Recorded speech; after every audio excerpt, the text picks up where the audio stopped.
بچی کو اگر بہت پیار سے پالا، پردہ بھی کرایا، دین بھی سکھایا، اچھا کھلایا پلایا، ٹھیک ہے۔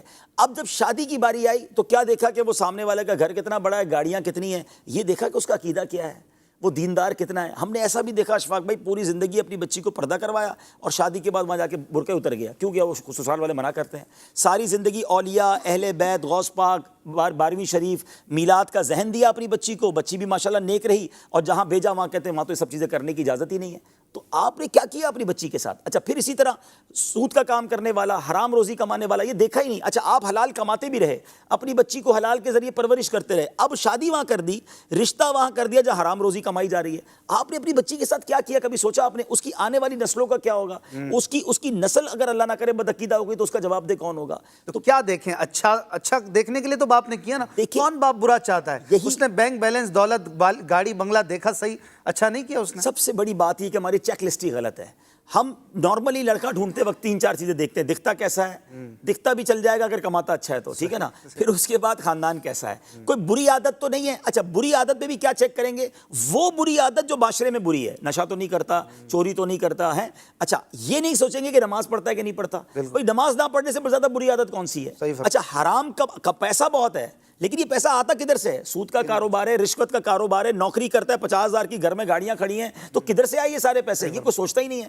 تو پہلے چیک لسٹ کیا ہونی چاہیے؟ فرسٹ آف آل، چاہے لڑکی تلاش کریں چاہے لڑکا تلاش کریں، کہ اس کا ایمان اور عقیدہ کیا ہے۔ سب سے مین چیز یہ ہے، عقیدہ ہی کچھ اور ہے اور ہم اپنے نیا خاندان بننے جا رہا ہے، آنے والی نسلوں کا کیا ہوگا؟ اسی طرح اگر لڑکے مجھے سن رہے ہیں، نوجوان سن رہے ہیں، بڑی پیاری روایت کتابوں میں لکھی نا کہ اپنے ہونے والے بچوں کے لیے اچھی ماں تلاش کرو، یعنی یہ بچوں کا حق ہے جو بعد میں پیدا ہوں گے کہ ان کے لیے اچھی ماں تلاش کریں۔ تو ماں نیک ہو، دیندار ہوگی تو بچے بھی نیک بنیں گے، با پردہ ہو۔ تو لڑکے بھی اپنے لیے اگر تلاش کرتے ہیں، اپنی ماں، اپنی فیملی کو کہتے ہیں، تو پہلے کہیں کہ اس کا عقیدہ، اس کا ایمان چیک کریں، پھر وہ نمازی ہے کہ نہیں، دیندار ہے کہ نہیں۔ دیندار جناب رشتے ملتے نہیں ہیں، اب اتنا اچھا رشتہ آیا تھا، کامل تو کوئی نہیں ہوتا جناب، ہم نے تو بچی دے دی۔ آپ نے انتظار ہی نہیں کیا، اللہ پر بھروسہ ہی نہیں کیا۔ آپ یقین کریں اگر آپ نے صرف اس لیے رشتہ نہیں کیا کہ آپ کو اللہ والا نیک رشتہ چاہیے اور حلال کمانے والا چاہیے، آپ اللہ کی ذات سے امید رکھیں، اللہ غیب سے ایسا رشتہ بھیجے گا۔ اچھا ایک بات میں اور سمجھا دیتا ہوں، بات طویل ہو گئی، کہ مثال کے طور پہ آپ نے بہت مالدار دیکھا اور وہ اللہ کو ناراض کر رہا ہے، کما ایسے رہا ہے کہ اللہ کو ناراض کر رہا ہے، عادت ایسی ہے کہ رب ناراض ہے۔ بچی کو بیایا، کیا ایسا نہیں ہوتا کہ وہ مالدار کنگال ہو جاتا ہے؟ جس سے رب ناراض ہے وہ کبھی بھی برباد ہو جائے گا۔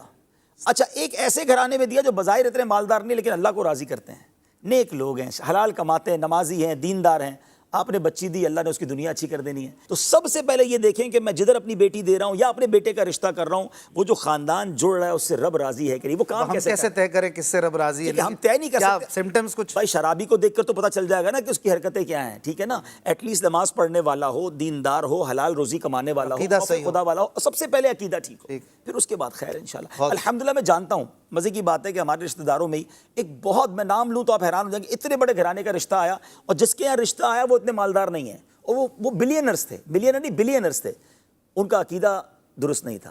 انہوں نے مجھے فون کیا کہ رشتہ آیا، اچھا بیٹی کے لیے رشتہ آیا، وہ بیٹی والے تھے، کہ میری بیٹی کے لیے رشتہ آیا ہے، لیکن میں صرف اس لیے منع کر رہا ہوں کہ یار میں جن عاشقان رسول میں اپنی بچی دینا چاہتا ہوں یہ وہ لوگ نہیں ہیں۔ مجھے اتنی خوشی ہوئی، حالانکہ وہ خود بظاہر مذہبی حلیے والے بھی نہیں تھے، لیکن الحمدللہ اللہ پاک نے کسی اور جگہ۔ بہت اچھی بات، ماشاءاللہ۔